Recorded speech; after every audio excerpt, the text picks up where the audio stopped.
Good morning student, कैसे हो आप लोग? उम्मीद करते हैं कि आप लोगों की पढ़ाई बहुत अच्छी चल रही होगी। और कल हमने आपको कुछ नोट्स वगैरह भेजा था सोर्सेस ऑफ एनर्जी का। उसमें उस नोट्स में आपका कुछ लिखा हुआ था what is the difference between the thermal power plant. वो सारा चीज़ हम नोट्स बना के क्या किए थे आप लोगों को भेज दिए थे। हमने उसका वीडियो भी बनाया था, लेकिन मोबाइल में कुछ प्रॉब्लम होने की वजह से थोड़ा सा डिस्टर्बेंस हो गया, जिस कारण से उसका वीडियो पता नहीं देख रहे हैं तो कहीं पर मिल नहीं पा रहा है। नहीं तो हमको कल ही पूरा बनाया, शाम में भी बनाया, लेकिन मोबाइल प्रॉब्लम, मोबाइल करप्शन की वजह से थोड़ा सा दिक्कत हो रहा था, इसलिए माफी चाहते हैं। ऐसे मैंने आपको नोट्स ये प्रॉपर तरीके से भेज दिया था आपको। तो आज उसी चीज़ का हम थोड़ा सा जो भी बना के आपको भेजे थे उसको समझाना ज़रूरी है। बाकी आगे का जो नोट्स वगैरह है वो फिर आज हम आपको भेज देंगे। ओके, तो इस चैप्टर में हम ओवरऑल टॉपिक सारा चीज़ बता दिए थे कि जितने भी सारे टॉपिक थे renewable sources of energy, non-renewable sources of energy, और ओवरऑल टॉपिक हम डिस्कस कर चुके थे। इसका ऑब्जेक्टिव टाइप भी करवा दिए थे, फिल इन द ब्लैंक्स भी 5A में करवा दिए थे, और बाकी 5B में बचा हुआ था बाकी अलग सेक्शन में, और बाकी इसका क्वेश्चन आंसर वगैरह है जो आज हम करा देते हैं, करवा के भेजे हुए थे। इसका थोड़ा सा डिस्कस कर देते हैं कि इसका समझाना बाकी था। तो चलिए थोड़ा सा आज स्टार्ट करते हैं। देखिए, पहला टॉपिक है हम लोगों का, पहला जो क्वेश्चन है, पहला क्वेश्चन है आपका what is the difference between thermal power plant and hydrothermal power plant. Thermal power plant और हाइड्रोथर्मल पावर प्लांट में क्या डिफरेंस है? थर्मल पावर प्लांट के थ्रू इलेक्ट्रिसिटी कैसे प्रोड्यूस होता है और हाइड्रोथर्मल पावर प्लांट के थ्रू इलेक्ट्रिसिटी कैसे प्रोड्यूस होता है। सबसे पहले आप ये जानिए, जो आपका थर्मल पावर प्लांट है और जो आपका हाइड्रोथर्मल पावर प्लांट है, ये कैसा सोर्सेस ऑफ एनर्जी है? रिन्यूएबल सोर्सेस ऑफ एनर्जी है कि non renewable sources of energy है? तो ये आपका रिन्यूएबल सोर्सेस ऑफ एनर्जी है। मतलब कि इस तरह का सोर्सेस ऑफ एनर्जी अगर एक बार खत्म हो जाता है तो उसकी प्राप्ति हम उस पावर प्लांट से कर सकते हैं। इसीलिए ऐसे सोर्सेस ऑफ एनर्जी को हम क्या कहते हैं? रिन्यूएबल सोर्सेस ऑफ एनर्जी कहते हैं। तो चाहे थर्मल पावर प्लांट से इलेक्ट्रिसिटी प्रोड्यूस हो, चाहे हाइड्रोथर्मल पावर प्लांट से इलेक्ट्रिसिटी प्रोड्यूस हो, दोनों ही सोर्सेस ऑफ एनर्जी आपका रिन्यूएबल सोर्सेस ऑफ एनर्जी है। और रिन्यूएबल सोर्सेस ऑफ एनर्जी क्या होता है ये आप लोगों को अच्छी तरीके से पता है। तो ऐसा सोर्सेस ऑफ एनर्जी जिसमें जो वो सोर्सेस ऑफ एनर्जी जिसका इस्तेमाल हम कंटिन्यूअसली करते हो या बार बार इस्तेमाल कर रहे हो, और उस तरह के एनर्जी के सोर्सेस ऑफ एनर्जी, उस तरह की ऊर्जा के स्रोत अगर आपके खत्म हो जाते हैं या पूरा यूटिलाइजेशन हो जाता है तो उसकी प्राप्ति हम फिर दोबारा कर सकते हो। तो ऐसे सोर्सेस ऑफ एनर्जी को हम क्या कहते हैं? ऐसे सोर्सेस ऑफ एनर्जी को हम रिन्यूएबल सोर्सेस ऑफ एनर्जी कहते हैं। तो ये आपका क्या है? रिन्यूएबल सोर्सेस ऑफ एनर्जी है। अब आप यहाँ पर देखिए कि हम लोग थोड़ा सा बेसिक डिस्कस कर लेते हैं। क्या कह रहा है? What is the difference between thermal power plant and hydrothermal power plant. Thermal power plant और हाइड्रोथर्मल पावर प्लांट में क्या डिफरेंस है? देखिए, थर्मल पावर प्लांट में क्या कह रहा है? थर्मल पावर प्लांट प्रोड्यूसर्स, पहले थर्मल पावर प्लांट के बारे में क्योंकि उस वाले में जो बोर्ड पेपर रहता है जो बड़ा था, इसीलिए दोनों का डिफरेंस करके भेज दिए थे। ये बोर्ड थोड़ा छोटा है तो इसीलिए पहले थर्मल पावर प्लांट और फिर हाइड्रोथर्मल प्लांट। देखो, एक पॉइंट इसका डिस्कस कर लेंगे, एक पॉइंट इसका डिस्कस कर लेंगे। तो सबसे पहले एक पॉइंट हम थर्मल पावर प्लांट का डिस्कस करेंगे और फिर एक पॉइंट हाइड्रोथर्मल पावर प्लांट का डिस्कस करेंगे। तो इस पॉइंट ऑफ व्यू से अगर डिस्कस करेंगे तो उसमें क्या हो जाएगा? कंपेयरिंग हो जाएगा। ओके, तो देखिए इसमें क्या है? थर्मल पावर प्लांट क्या है? Thermal power plant produces electricity by water. Thermal power plant देखिए डिस्कस कर रहे हैं, ये थर्मल पावर प्लांट का पहला पॉइंट डिस्कस कर रहे हैं। ये थर्मल पावर प्लांट्स में जो इलेक्ट्रिसिटी प्रोड्यूस होता है वो कैसे प्रोड्यूस होता है? तो उसमें फॉसिल फ्यूल्स का इस्तेमाल किया जाता है। आपको पता है कि थर्मल पावर प्लांट में वाटर और कोल्स के थ्रू क्या होता है? इलेक्ट्रिसिटी प्रोड्यूस होता है। तो जो वाटर है, जो कोल है, वो आपका क्या है? फॉसिल फ्यूल्स है। तो इसी में कह रहा है कि thermal power plant produces electricity bye burning of fossil fuel.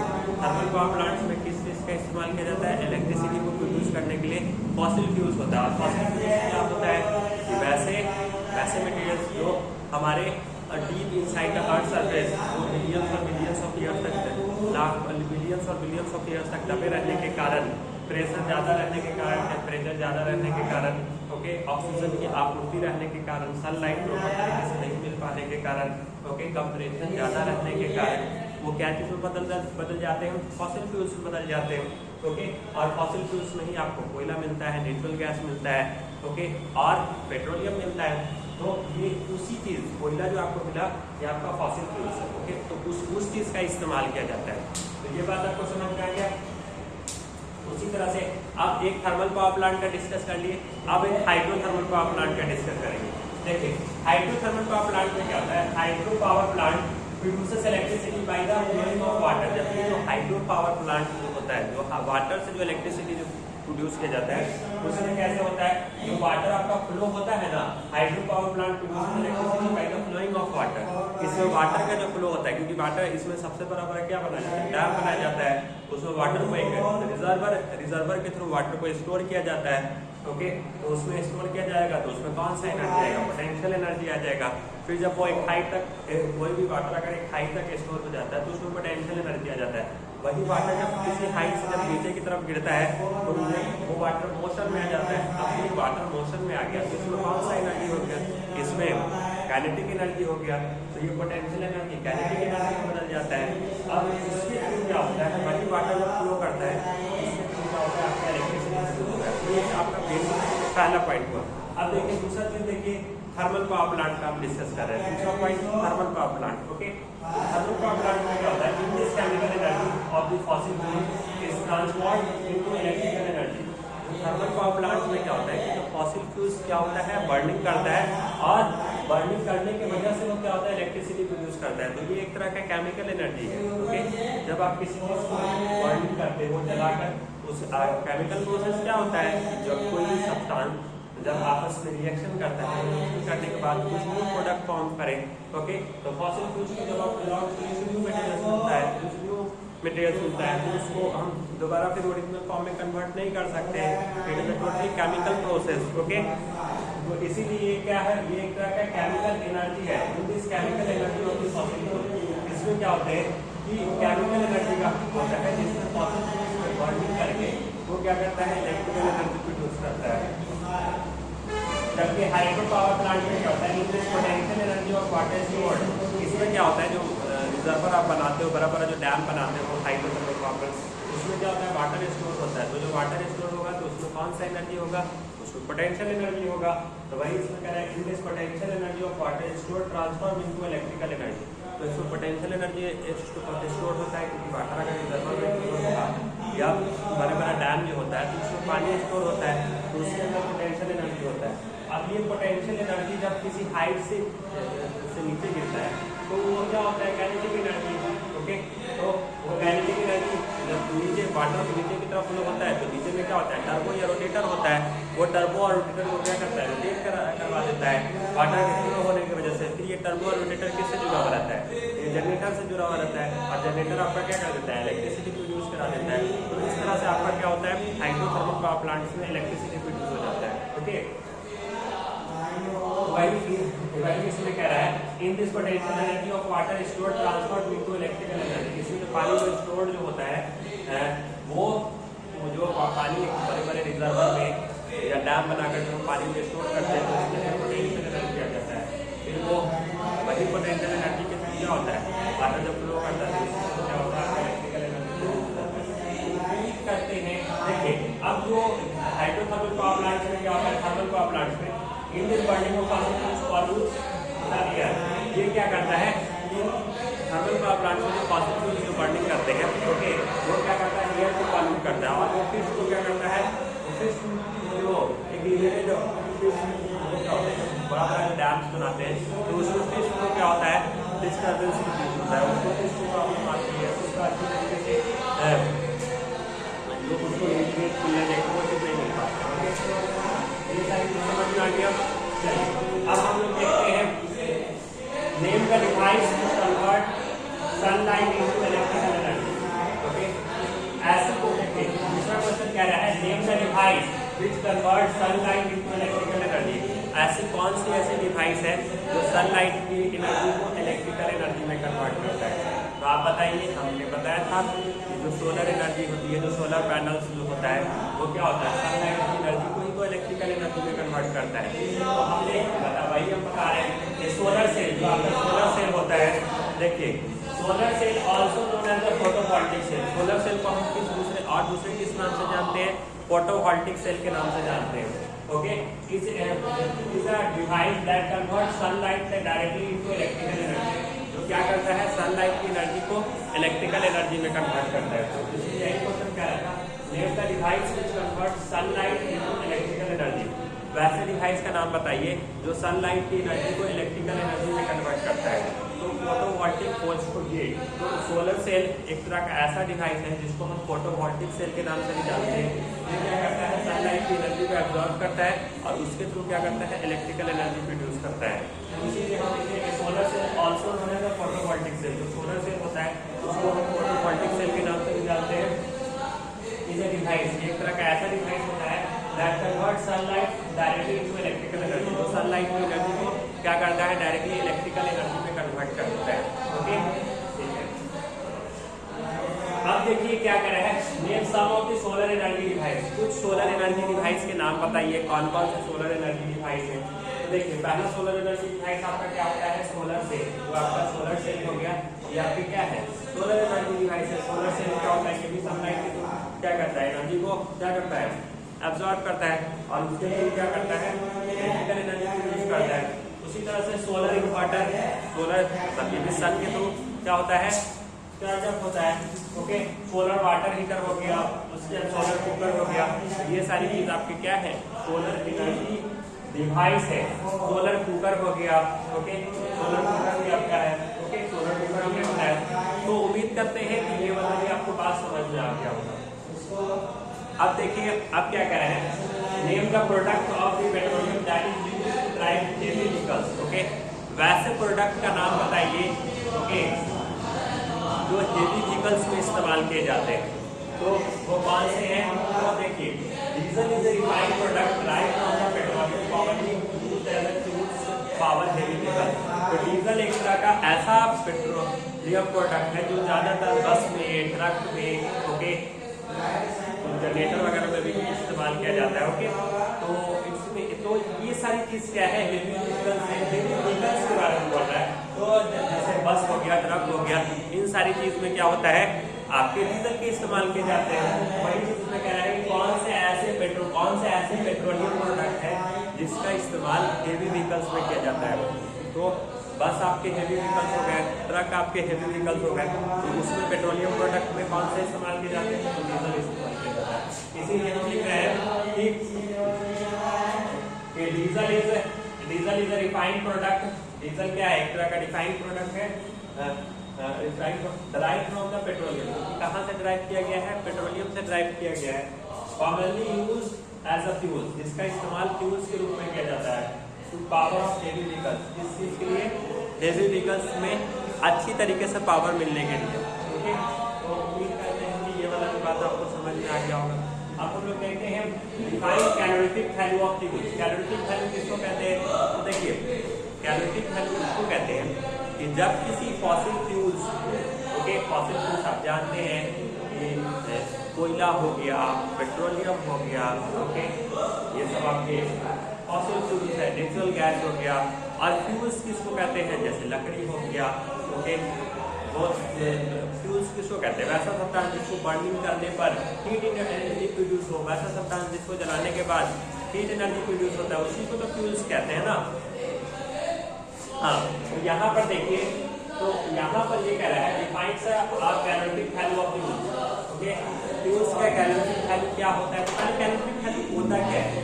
Okay, तो कैलोरीफिक वैल्यू उसको कहते हैं कि जब किसी यूनिट मास को जब हम हीट करते हैं तो उससे जितना, जब किसी यूनिट मास को जब हम बर्निंग करते हैं, जब उसको जलाते हैं, तो जलाने के बाद जितना हीट एनर्जी प्रोड्यूस होता है वही उसका क्या कहलाता है, कैलोरीफिक वैल्यू कहलाता है। देखिए यूनिट मास कहने का मतलब ये हुआ कि आप कोई फ्यूल्स लीजिए, या तो वो 1 ग्राम फ्यूल्स हो या 1 kg ऑफ फ्यूल्स हो। यूनिट मास का मतलब यही होता है, या तो 1 ग्राम ऑफ फ्यूल्स हो या 1 kg ऑफ फ्यूल्स हो।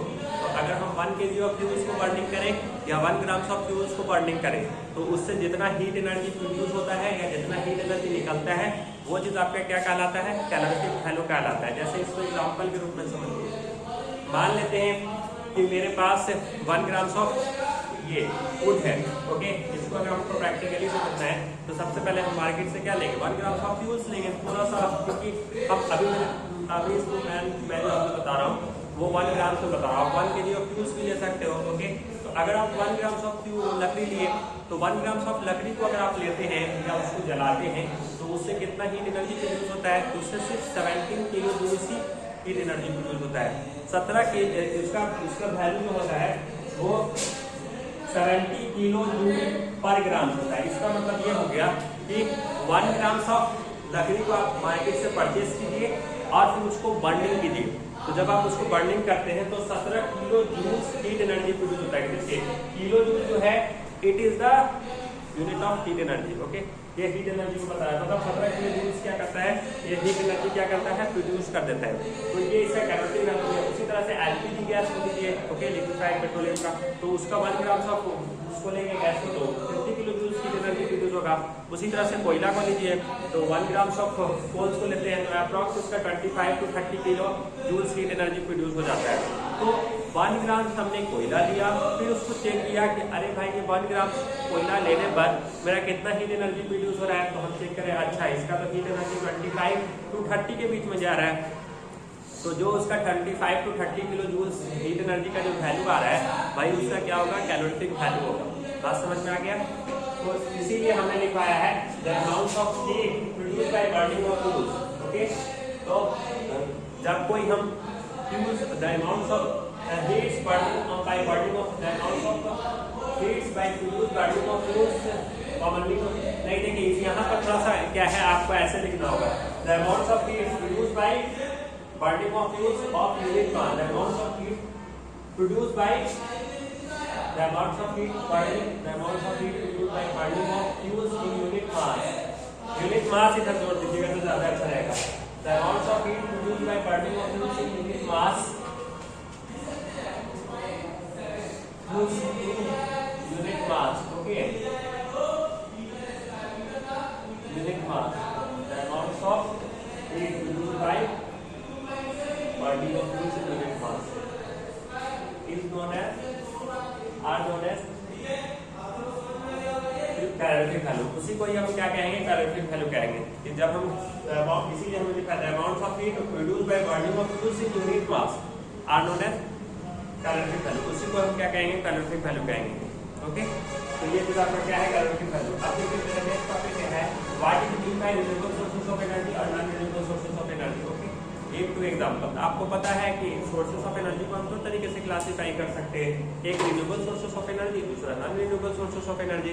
रिन्यूएबल सोर्सेस ऑफ एनर्जी क्या होता है, जिसको हम दूसरे और किस नाम से जानते हैं, देखिए नॉन रिन्यूएबल सोर्सेस को तो हम दूसरे किस नाम से जानते हैं, conventional sources of energy. Okay, और रिन्यूएबल सोर्सेस ऑफ एनर्जी को दूसरे किस नाम से जानते हैं, non conventional sources of energy.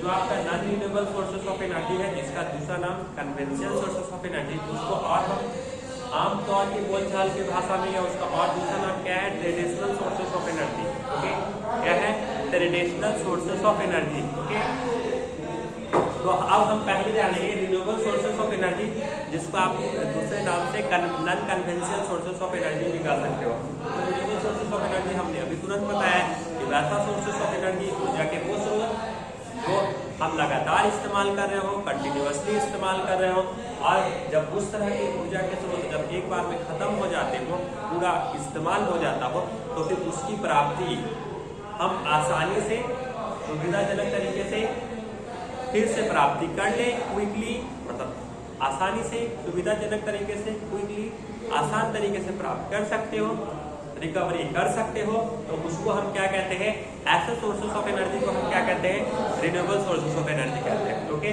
तो उसी को रिन्यूएबल सोर्सेस ऑफ एनर्जी क्या है, जैसे सोलर सेल या सोलर पैनल से थ्रू, थर्मल पावर प्लांट से थ्रू जो इलेक्ट्रिसिटी प्रोड्यूस होता है, हाइड्रोथर्मल पावर प्लांट के थ्रू जो इलेक्ट्रिसिटी प्रोड्यूस होता है, विंड एनर्जी के थ्रू जो इलेक्ट्रिसिटी प्रोड्यूस होता है, बायोमास एनर्जी के थ्रू जो इलेक्ट्रिसिटी प्रोड्यूस होता है, बायोमास के थ्रू जो एनर्जी जो प्रोड्यूस होता है, ये सब आपका रिन्यूएबल सोर्सेस ऑफ एनर्जी। और non renewable sources of energy वैसा सोर्सेस ऑफ एनर्जी जो बहुत पुराने समय से इस्तेमाल हो रहा हो, ओके, और आज भी लोग उसका इस्तेमाल कर रहे हो, लेकिन और ये हमारे अर्थ सरफेस पे एक लिमिटेड अमाउंट में हो, और जब इस तरह के सोर्सेस ऑफ एनर्जी जब एक बार में खत्म हो जाते हो तो इसकी प्राप्ति आसानी से या जल्दी रिकवरी ना हो सके तो ऐसे सोर्सेस ऑफ एनर्जी को हम non renewable sources of energy कहते हैं, जिसको आप दूसरे नाम से non conventional sources of energy भी कह सकते हो। ओके, और इसमें कौन से आ जाएंगे, जैसे कोयला हो गया, आपका पेट्रोलियम हो गया और आपका नेचुरल गैस हो गया, ये सब आपके क्या है, non renewable sources of energy है। ओके, समझ में आया ना? गुड। चलिए अब देखिए वही चीज हमने लिखा है, दो sources of energy which are begins produce continuously in nature. वैसे सोर्सेस ऑफ एनर्जी जो हमारे नेचर में लगातार इस्तेमाल कर रहे हो, ये हम रिन्यूएबल सोर्सेस ऑफ एनर्जी के बारे में बता रहे हैं, लगातार इस्तेमाल कर रहे हो। ओके, इन नेचर एंड इनएग्जिस्टेबल, और उसकी और वो खत्म हो भी जाते हो। ओके, मान लो कि वो खत्म हो भी जाते हो तो उसकी प्राप्ति हम फिर आसानी से कर सकते हो। तो ऐसे सोर्सेस ऑफ एनर्जी को हम क्या कहेंगे, रिन्यूएबल सोर्सेस ऑफ एनर्जी। जैसे कोई दो एग्जांपल आप लिख लेना, solar panels, biomass energy, thermal power plant are the examples of renewable sources of energy. समझ में आया कि नहीं, खाली बताइए। उम्मीद करते हैं कि बहुत ही अच्छी तरीके से समझ में आया होगा आप लोगों को। ठीक है, व्हाट इज फ्यूल? फ्यूल क्या होता है? हिंदी में क्या कहते हैं? फ्यूल्स को हिंदी में ईंधन कहते हैं। ओके, फ्यूल्स को थोड़ा सा आप ऐसे बोल सकते हैं, वैसा सब्सटेंस जिसको हम जलाएं और जलाने के बाद जितना हीट एनर्जी प्रोड्यूस हो उसी को हम लोग क्या कहते हैं, फ्यूल्स कहते हैं। और इसीलिए हमने लिखा है दो, आप बोल सकते हैं कि those materials, okay, those materials which are wants to produce, क्या बोल सकते हो, those materials which are wants to produce heat energy are known as fuels। वैसा मटेरियल जिसको आप जलाने के बाद हीट एनर्जी प्रोड्यूस होता है उसी को ये क्या कहते हैं, फ्यूल्स कहते हैं। तो उम्मीद करते हैं ये सारी बातें आपको बहुत अच्छी तरीके से समझ में आई होंगी। आज के लिए बस इतना ही। Okay, thank you.